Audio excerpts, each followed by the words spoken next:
Hello, my name is Beth Lane and I'm a member of Speech Pathology Australia's Early Career Reference Group. And I'm joined today by Rosie Miller, who is an advisor for the professional standards at Speech Pathology Australia to discuss the certification program. So thank you so much, Rosie, for joining us today. You're most welcome, Beth. And so I guess to get us started, what is certification and what does it mean to be certified? Certainly. Certification is an important mechanism that's designed to protect service users, to protect the public. It aims to ensure that speech pathologists maintain and continue to develop their skills and knowledge, to stay up to date with current evidence-based practice approaches, and that speech pathologists provide safe and effective services. Being a certified practicing speech pathologist comes with privileges such as use of the title CPSP and the post-nominal, and the right to provide services to people who are funded by various bodies such as NDIS, Medicare and the Commonwealth Home Support Program. But being a certified practicing speech pathologist also comes with responsibilities and obligations, namely to continue to engage in professional development and to maintain your recency of practice. Fantastic. And how does a new graduate sort of join Speech Pathology Australia for the first time? Sure. So new graduates need to complete a new graduate application form, and that form is available on the Speech Pathology Australia website. There's a tab at the top called Join Us, and then if you scroll down to Membership Application Forms, you'll find the new graduate application form on that page. And new grads also need to submit evidence of their qualification with that application form. Most universities have what we call Equals, which is a digital portal which provides access to evidence of your qualification. But if your university doesn't, then you can submit a certified copy of your degree or your transcript. If new grads have any questions, the membership team is very happy to assist with any inquiries. Great, that's fantastic. And what does a speech pathologist need to do to maintain their certified practicing speech pathologist status? What do they need to keep up with? There are two main components to maintaining your certification status. One is recency of practice, and that refers to the number of practice hours that you've accrued within a certain time frame.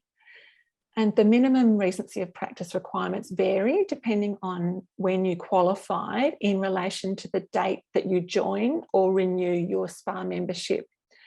So for example, if you completed your degree less than 5 years ago, from the time that you apply or renew, then the minimum recency of practice requirement is 200 hours from the time you completed your degree. If, like me, it's been many years or over 5 years since you completed your degree, then the recency of practice requirement is a minimum of 1,000 hours within the previous 5-year period. The other main component to maintaining your certification is continuing professional development, and that's an annual requirement. So the CPD requirements actually changed with the launch of the new certification program on the 1st of July this year.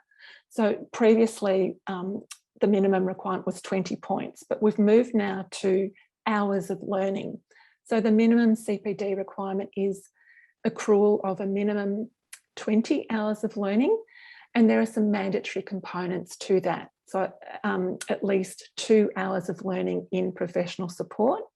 And professional support is defined very broadly, and that can include supervision, mentoring, coaching, a whole range of partnership types or professional partnership types.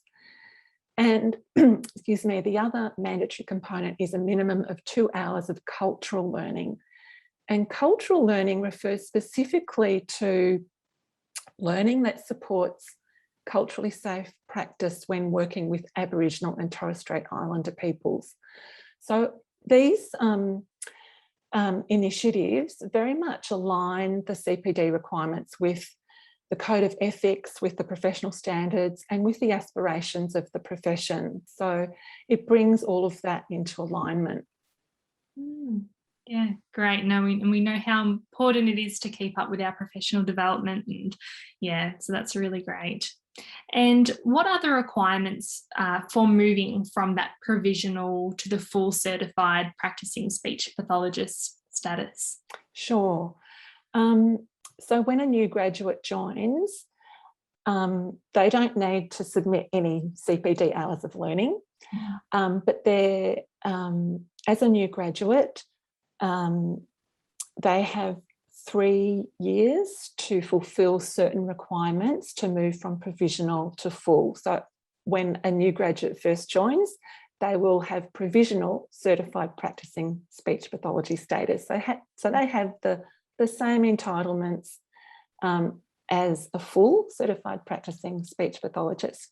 But to move from provisional to full CPSP, there are 4 main requirements. One is accrual of a minimum of 200 practice hours. The other is receipt of at least 12 hours of mentoring or supervision from a more experienced speech pathologist. 3, completion of an online ethics module, and 4, completion of an online evidence-based practice module. Those modules, the ethics and the evidence-based practice modules, are free for members and they can be accessed via the Learning Hub.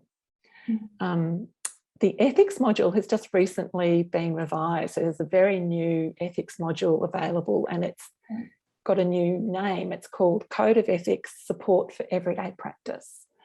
The evidence-based practice module is currently called Evidence-Based Practice Independent Study Resource Module 2. It's got quite a long name.